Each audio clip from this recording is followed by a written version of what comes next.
But I swear, makinig kayo sa akin girls, iba rin yung atake ng method na to. Air Lash plus BNB Glue. Tuturuan ko kayo ng isang hack to make your lashes like this, malinis and magaan. Sobrang dali lang nito guys, I swear, mas madali pa kaya sa cluster lashes. So first step is, cut the excess microband. Yes, not your ordinary lash band. This is a microband technology. Kita nyo ba kung gaano yun kanipis? 0.1mm fiber lash band. That's why we are very proud to be the first in the market to offer this product. Kapag strip lashes like this, normally dito yan sa lids nilalagay sa taas ng natural lashes mo. But this time, dahil gusto natin siyang magtagal for few days, dito natin siya i-apply underneath your natural lashes. And kapag ganun, mas nire-recommend talaga namin na i-cut mo pa siya ng konti para mas fit siya sa loob. Like this, para comfortable ka talaga. Kailangan medyo bitin. Now, curl your lashes using the Polish Curl Supreme.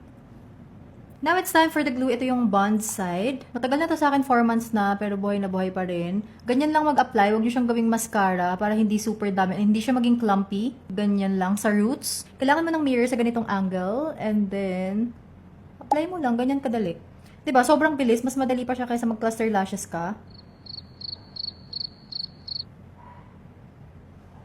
Bogsh. And kung satisfied ka na sa application mo, you just have to pinch or fuse mo yung natural lashes and air lash. And dapat lash precision yung applicator mo para may special coating siya dito para hindi sila dumikit when it's time to fuse your lashes. Tingnan nyo naman kung gaano ka-seamless yan. Hindi nyo makikita kung nasan yung lash band. And that's because of 0.1mm microband technology ni air lash. Alam ko namang most of you cluster lashes na talaga yung ginagamit. No? And meron din kaming cluster lashes, the Polish Custom Collection. But I swear, makinig kayo sa akin girls, iba rin yung atake ng method na to. Kung gusto nyo ng mas magaan sa feeling, mas seamless, mas convenient kasi hindi mo na kailangan mag-isip ng lash map niya. Dahil fixed na talaga yung lash style. Wearing air lash could be your best choice. And pwede rin kayo mag-apply dito ng glue sa mismong air lash kung gusto nyong mas long lasting. Kanina hindi ako nag-apply dun sa mismong air lash para maipakita ko sa inyo both. Isara nyo agad yung glue para hindi siya mas mabilis matuyo. Wala nang downtime, pwede mo na siyang i-apply agad kapag BNB glue yung ginamit mo. Tingnan nyo naman, dumikit agad. Ayusin mo na lang yung outer and yung inner application.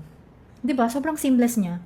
Hindi ko pa yan na-fuse ha. Kung gusto mo ng 1 day lang siya, pwedeng wag mo nang i-fuse para hindi masyadong makapit sa lashes mo. Pero kung gusto mo siyang magtagal ng 2 to 3 days, kailangan gawin mo lahat ng steps. This is in the style Mercule. Pero kung gusto nyong mas natural pa, marami tayong options for that. Actually, mas marami yung pang everyday and natural lashes from the Air Lash collection. Ganun lang kadaling mag-apply. Sobrang gaan niya and seamless. Lifted yung lashes mo, hindi siya droopy. Yun kasi yung kadalasang napapansin ko sa cluster lashes. Yes, they're very convenient. But when it comes sa effect kasi, mas nakakapungay talaga kapag strip lashes, lalo na from Air Lash collection. Close-up look para makita nyo talaga na walang chismis ang lashes. Kahit tumingin tayo sa baba, seamless yan. Front view. Side view naman ganyan, mas maganda pa kasi kitang-kita yung curl niya. Favorite method ko talaga to when doing my lashes dahil sobrang linis ng application, very neat, and sobrang gaan because of the microband ng air lash. This is a medium style ha, so kung gusto niyo ng natural, marami pa tayong option for that. If you're a makeup artist, you should try this for your clients. Game changer talaga to, lalo na for clients with sensitive eyes, yung mga nabibigatan sa false lashes, normally mga mature clients natin. I swear, hindi nila mafe-feel na may suot silang lashes. Let me know kung na-try nyo na tong method na to.